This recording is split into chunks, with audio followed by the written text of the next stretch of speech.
Hey everyone, it's Ashley Hales and Aubrey Sampson is here with me. And Aubrey is the book. Aubrey's not a book, but she's the author of the book, The Louder Song, Longing for Hope in the Midst of Lament. And she was on my podcast, the Finding Holy podcast this week, just released yesterday. So good, so worth a listen. And so we wanted to just chat for a few minutes on here to talk about what does it look like to lament, to actually work with our pain, and then what does the enneagram have to do with that? So Aubrey is kind of our little enneagram sage, and not because she's like, well, she is amazing, but she is an enneagram sage because she's been using it for a long time before it got super popular. So I'd love for you to just maybe share about how does pain fit into the enneagram and maybe even your own enneagram number. Yeah. So I have been a student of the Enneagram for about 20 years, and I haven't talked much about it because it's become so popular that now I'm like, oh, I'm jumping on the bandwagon too late. I should have been writing about it beforehand. But I love the Enneagram as a tool, especially as a tool for dealing with pain and woundedness and kind of our like shadow selves. I'm a 4 on the Enneagram, which I know you are too, Ashley. Yeah. It's okay. I just outed you. It's okay. People have like read my book and start like going Enneagram, they're trying to like type you when they're reading your book.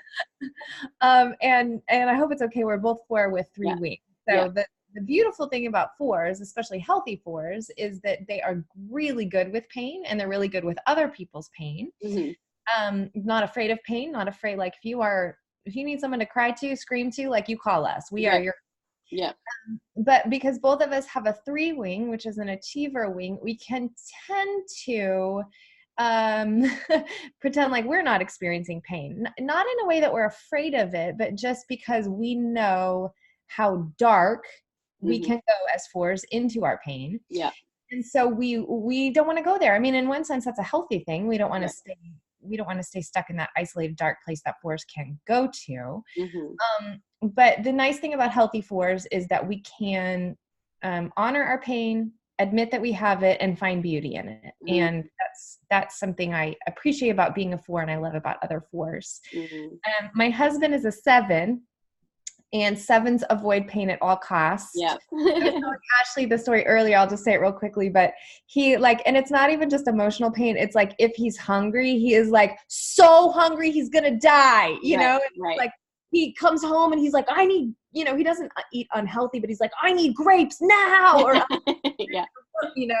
so different numbers deal with the, right. What about your husband, who's an 8, right? Yes. Yeah. So he's an 8, and just, in this last kind of season of growth for us, he's just discovered through circumstances, like he hasn't really felt sadness very much. As an 8 is a reformer. They tend to like be justice seekers, and healthy 8s like on behalf of others and for others, and they can be vulnerable. Like there's this deep vulnerability of an 8 that often some of their bigness and their frustration or anger is kind of to protect that vulnerable core. And so as he's learned how to deal with sadness in the last year, it's been a little destabilizing for me because he has always been pretty, stable.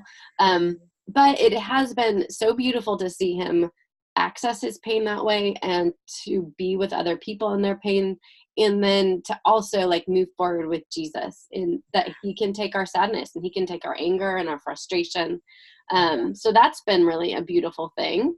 And I know Aubrey, right, in her book on lament is really helping us walk that same pathway. That's why both my husband Bryce and I found the book really lovely and helpful to say, okay, how do we enter into this journey? How do we long for hope, the louder song in the midst of pain and suffering and lament, because we're not gaining anything by distracting ourselves, from our pain. And we can all, on different numbers of the Enneagram, right, do different ways of distracting ourselves. Either like you were saying, you had an Enneagram friend too, right, who likes to hear more about someone else's pain and be helpful. He wants to come in and fix your pain, but then when it comes to him, he's like, doesn't want to go there. Right. So I think, based on, I think it's really, no matter our Enneagram number, we tend to either run away or kind of wallow in our pain or push it off. Happening. Yeah.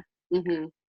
And so, yeah, I'd love to hear maybe just there are 3 words that Aubrey talks about in her book as just kind of this story arc of lament. And I'd love for you to just share that with the viewers about what does it look like to go on this lament journey, to work with our pain. Yeah, and I'll try to be real quick without telling you the whole book. But the 3 words Because you need to go buy it. right. The 3 words are how, yet, and with. And every lament biblically, almost every lament biblically, there are exceptions, but they sort of follow that journey. It's actually the Exodus journey, believe it or not. But you begin your lament process by just asking God, how long is this going to last? You know, we see David do that again and again in scripture. How long, oh Lord? How long, oh Lord?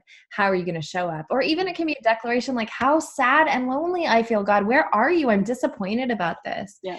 And then what I think is beautiful in biblical lament, and then even in our own kind of spiritual discipline of lament, is that we don't stay there, right? I mean, we can be there as long as we need to, especially in seasons of really deep grief and tragedy.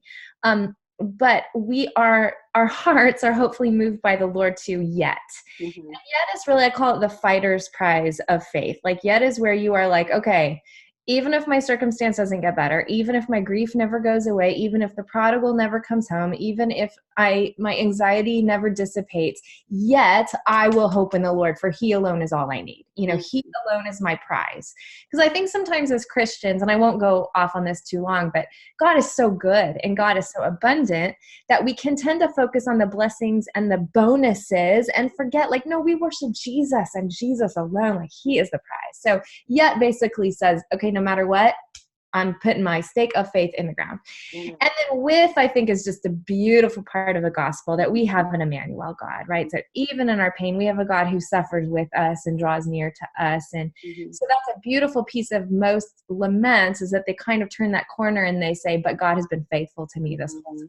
I will declare that. I love it. And, you know, it just reminds me of just, you know, we have these longings, right? We have this longing for heaven. We have this longing for purpose. We have a longing for Jesus to fill and complete us. And, you know, the Bible talks about shalom and as this sense of wholeness, the way things ought to be. And often we know shalom by its absence, by the way things aren't, you know, and in our pain and in our tragedy. And, you know, it's something I explore a lot too in my book, Finding Holy in the Suburbs, because I'm just gonna hold up because I love this book so much.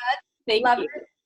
But, you know, I think just quickly, you know, there, when I was writing that, you know, having this longing for home, this longing for how things ought to be, and then the reality of things are not as they should be. And what do we do in that process in between those two?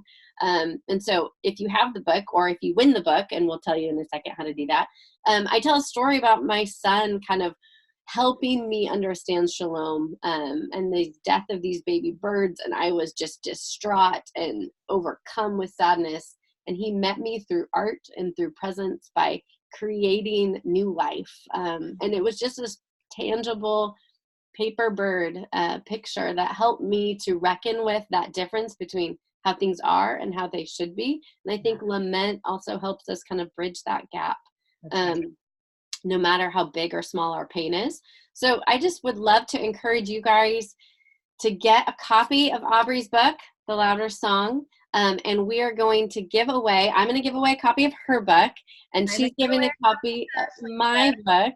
And so what we would love for you to do is, what I need you to do is go ahead to iTunes, rate and review the Finding Holy podcast.